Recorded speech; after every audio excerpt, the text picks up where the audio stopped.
Hello, I am Manjulata, lecturer electrical from Government Polytechnic College, Sawai Madhopur.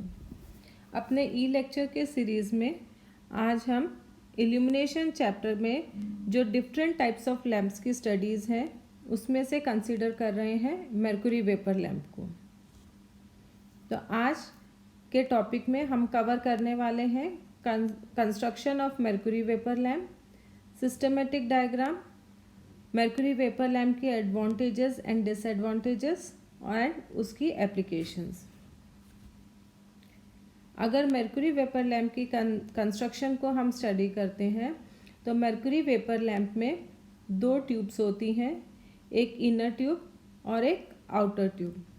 Inner tube जो है वो quartz arc tube कहलाती है और वो क्वार्ट्ज की बनी हुई होती है, और जो आउटर ट्यूब है वो बोरोसिलिकेट ग्लास एनवेलप होता है। क्वार्ट्ज ट्यूब जो है वो हाई टेम्परेचर विदस्टैंड कर सकती है अराउंड 1300 डिग्री केल्विन, और जो हमारी आउटर ट्यूब है जो कि बोरोसिलिकेट ग्लास की बनी हुई है वो कम टेम्परेचर विदस्टैंड करती है, वो अराउंड होता है 700 डिग्री केल्विन। दोनों ट्यूब के बीच में नाइट्रोजन गैस भरी जाती है ताकि थर्मल इंसुलेशन प्रोवाइड हो सके। Insulation is to protect the metal parts from oxidisation due to higher arc temperature. तो जो ये नाइट्रोजन गैस हमने दोनों ट्यूब्स के बीच में भरी है वो हमारे मेटल पार्ट्स के ऑक्सीडाइजेशन को नहीं होने देता। इसमें हम देख रहे हैं systematic diagram of mercury vapour lamp. जो हमारी इनर ट्यूब है, इनर ट्यूब में हमारे पास 3 डॉट्स जो दिख रही हैं वो 3 इलेक्ट्रोड्स हैं। 2 इलेक्ट्रोड्स जो हैं वो मेन इलेक्ट्रोड कहलाता है, और जो एस से हमने डिनोट किया हुआ है वो हमारा स्टार्टिंग इलेक्ट्रोड या ऑक्सिलरी इलेक्ट्रोड होता है, जो कि एक बहुत हाई रेजिस्टेंस के साथ कनेक्टेड होता है, और इस सेटअप को चोक और कैपेसिटर के साथ कनेक्ट करके हम एसी सप्लाई से ऑन करते हैं। इसकी स्टार्टिंग कैसे होगी वो अब हम कंसिडर कर रहे हैं। आर्क ट्यूब में हमारे पास जो इनर ट्यूब है उसमें 2 इलेक्ट्रोड्स हैं, एक स्टार्टिंग इलेक्ट्रोड जिसको हम ऑक्सिलरी इलेक्ट्रोड बोल रहे हैं, और दो जो हैं वो मेन इलेक्ट्रोड्स हैं जो ए और बी से रिप्रेजेंट किया हुआ है। अंदर वाली ट्यूब के अंदर हमारे पास मर्क्यूरी और आर्गन गैस है। मर्क्यूरी और आर्गन गैस का भी सेम फंक्शन है जो हमारे फ्लोरोसेंट लैंप में हम लोगों ने ट्यूबलाइट में स्टडी किया था। जो इलेक्ट्रोड्स हैं वो टंगस्टन रॉड के बने हुए होते हैं, और उन रॉड्स के ऊपर डबल लेयर जो है कॉइल टंगस्टन वायर की होती है, और ये टंगस्टन जो है वो डिप किया हुआ होता है in a mixture of thorium, calcium और barium oxide. Thorium, calcium and barium oxide को यूज़ करने से क्या होता है कि जो हमारे इलेक्ट्रॉन्स प्रोड्यूस होते हैं वो थर्मली और केमिकली स्टेबल हो जाते हैं, और एक फास्ट स्पीड से इलेक्ट्रॉन्स जो हैं वो एमिट होने लग जाते हैं।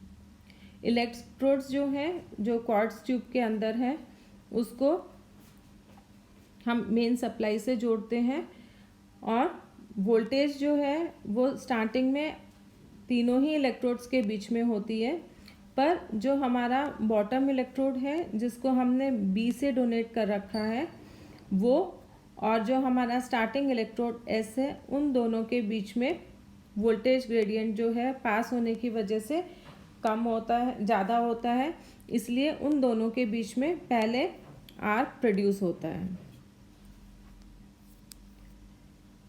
As the gap between starting electrode and bottom main electrode is small, the voltage gradient is high. अब जब इन दोनों के बीच में आर्क प्रोड्यूस हो जाता है और सप्लाई हमारी मेन इलेक्ट्रोड जो है उसके ए वाले इलेक्ट्रोड पर भी जा रही है, तो जो हमारा स्टार्टिंग इलेक्ट्रोड है उसके साथ एक हाई रेजिस्टेंस भी लगा हुआ होता है, और वो हाई रेजिस्टेंस जो है वो करंट लिमिटिंग रेजिस्टेंस भी कहलाता है, वो हमारे करंट को लिमिट करता है। अब जब हमारे पास तीनों इलेक्ट्रोड्स के बीच में सप्लाई आ रही है, पहले आर्क प्रोड्यूस हुआ हमारे स्टार्टिंग इलेक्ट्रोड और बॉटम इलेक्ट्रोड के बीच में, तभी साथ के साथ जो है जो हमारा इलेक्ट्रोड ए है वो भी हीट अप हो जाता है और आर्क जो है वो ए और बी के बीच में प्रोड्यूस होने लग जाता है और जो स्टार्टिंग इलेक्ट्रोड है वो सर्किट से आउट हो जाता है, क्योंकि जो रेजिस्टेंस है, resistance of main arc current control resistance which is less than the resistance of the resistors used in the initial arc current control purpose. तो इस वजह से जो आर्क है वो स्टॉप हो जाता है और जो मेन आर्क प्रोड्यूस होता है वो हमारे ए और बी इलेक्ट्रोड्स के बीच में प्रोड्यूस होता है। पूरी तरह से हमारे लैम्प को स्टार्ट होने में या हम कहें कम्प्लीटली वेपोराइज होके इल्यूमिनेशन देने में 5 to 7 मिनट्स का टाइम लगता है। मर्क्यूरी आर्क जो है वो विजिबल स्पेक्ट्रम देता है ग्रीन, येलो और वायलेट कलर में, पर फिर भी थोड़ा सा अल्ट्रा वायलेट रेडिएशन जो है वो डिस्चार्ज ट्यूब में मर्क्यूरी की वजह से प्रोड्यूस होता है। इसलिए जो हमारी ट्यूब है उसमें फॉस्फोरस कोटिंग की जाती है ताकि मर्क्यूरी वेपर लैम्प की एफिशिएंसी बढ़ जाए और अल्ट्रा वायलेट रेडिएशंस जो हैं वो विजिबल रेडिएशन में कन्वर्ट हो जाएं। एडवांटेजेस क्या है हमारे मर्क्यूरी वेपर लैम्प के? मर्क्यूरी वेपर लैम्प जो है वो हमारे इनकैंडेसेंट लैम्प मतलब सिंपल फिलामेंट लैम्प जो होता है उससे 3 टाइम्स ज़्यादा एफिशिएंट होता है। ये वाइड वैरायटी ऑफ रेटिंग्स में मिलते हैं, अलग अलग कलर, साइज़ और शेप में अवेलेबल है। इसकी कॉस्ट जो है वो बाकी लाइटनिंग यूनिट्स को इनकैंडेसेंट लैम्प को छोड़ के चीप है और इसकी लाइफ अराउंड है 2000 वर्किंग आवर्स अगर हम इसको 100 आवर साइकिल पे ऑपरेट करें तो इसका मतलब इसकी लाइफ जो है वो हमारे इनकैंडेसेंट लैम्प से 24 टाइम्स ज़्यादा है। डिसएडवांटेज क्या आती है हमारी मर्क्यूरी वेपर लैम्प में कि इनकैंडेसेंट लैम्प को छोड़ के ये जो है एफिशिएंसी जो दे रहे हैं वो 25 to 55 ल्यूमेंस पर वॉट रेंज ही दे रहे हैं।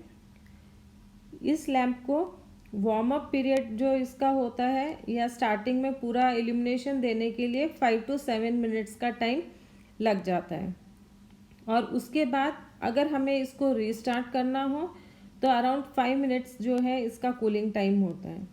तो इसका मतलब हम इस लैम्प को वहीं यूज़ में ले सकते हैं जहां हम इस डिले टाइम को अफोर्ड कर सकते हैं।